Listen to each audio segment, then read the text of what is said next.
ಕನ್ನಡ ಚಿತ್ರೋದ್ಯಮದಲ್ಲಿ ಕತೆಗಾರರನ್ನು ಹುಡುಕುವಂಥದ್ದಾಗಲಿ, ಕಥೆಯನ್ನು ಬರೆಯುವಂಥವ್ರನ್ನ ಹುಡುಕುವಂಥದ್ದಾಗಲಿ, ಬರಹಗಾರರನ್ನು ಹುಡುಕುವಂಥದ್ದಾಗಲಿ, ಈ ರೀತಿಯ ಕೆಲಸಗಳು ಆಗ್ತಾ ಇಲ್ವಾ ಅನ್ನೋವಂಥ ಚರ್ಚೆ ಆವಾಗವಾಗ ಬರ್ತಾನೆ ಇರುತ್ತೆ.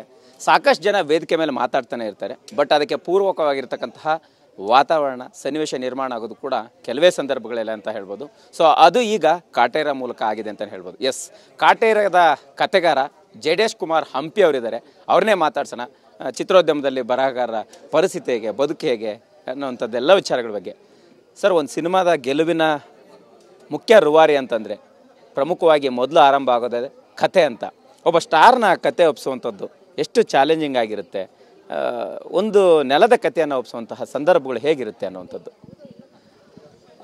ಅಂದರೆ ಒಂದು ಅವ್ರಿಗೆ ಪೂರಕವಾದ ಕತೆ ಬರೆದಾಗ ಈಸಿ ಇರುತ್ತೆ.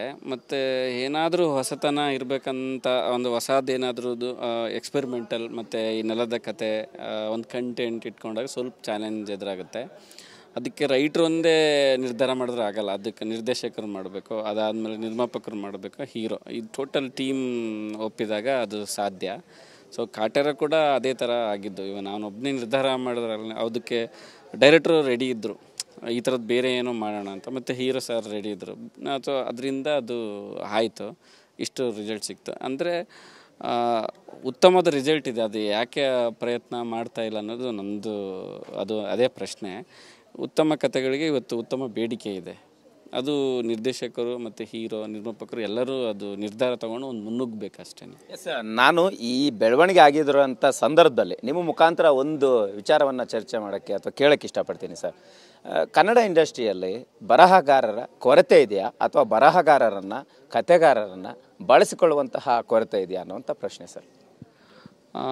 ಇವಾಗ ಸದ್ಯಕ್ಕೆ ಮಟ್ಟಕ್ಕೆ ಬರಹಗಾರರ ಕೊರತೆ ಇದೆ. ಯಾಕಂದರೆ ನಾವು ಒಂದು 10-15 ವರ್ಷದಿಂದ ಅದನ್ನು ಬೆಳೆಸ್ಕೊಂಡು ಬಂದಿಲ್ಲ, ಅದಕ್ಕೋಸ್ಕರ ಇವಾಗ ಕೊರತೆ ಇದೆ.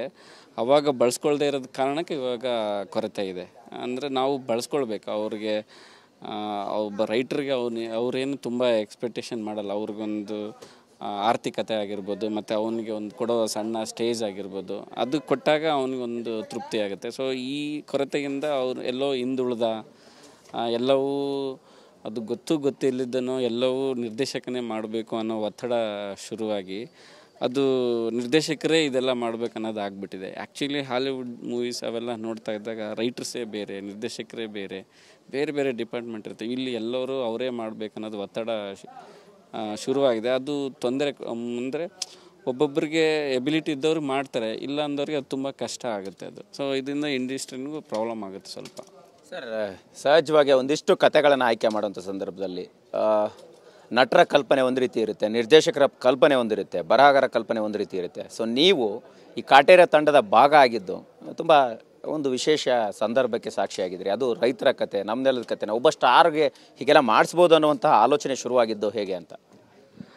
ಟೋಟಲಾಗಿ ಇವಾಗ ಆಲೋಚನೆ ಅದೇ ಹೇಳಿದಾಗ ಅದು ನಿರ್ದೇಶಕರ. ಇವಾಗ ನಾನು ಒಂದು 2 ಐಡಿಯಾನ ಅವರಿಗೆ ಪಿಚ್ ಮಾಡಿದಾಗ ಅವರು ಅದು ಒಪ್ಕೊಂಡಿದ್ದು, ಇದು ನಾವು ಮಾಡೋಣ ಅಂತ. ಇದು ಮೊದಲನೇ ನಿರ್ಧಾರನೇ ನಿರ್ದೇಶಕರದ್ದು. ಸೊ ನಾವು ಹೇಳಿರ್ತೀವಿ, ನಮ್ಮ ಥರ ಯಾರೋ ಹೇಳಿರ್ತಾರೆ, ಬಟ್ ಅದು ಮಾಡಬೇಕು, ಇದಕ್ಕೆ ಹಿಂದೆ ಬಿದ್ದು ಮಾಡಬೇಕು, ಮಾಡಿಸ್ಕೋಬೇಕು ಅನ್ನೋದು ಒಂದು ಇದಿರ್ತದಲ್ಲ, ಅದು ನಿರ್ದೇಶಕರದ ಮೇಲೇ. ಯಾವತ್ತೂ ಹೋಗಿ ರೈಟ್ರ್ ಹೋಗಿ ನಿರ್ಮಾಪಕರಿಗೆ, ಹೀರೋಗೆಲ್ಲ ಪಿಚ್ ಮಾಡೋಕ್ಕಾಗಲ್ಲ, ಅವ್ರು ನಿರ್ದೇಶಕರೇ ಮಾಡಬೇಕು.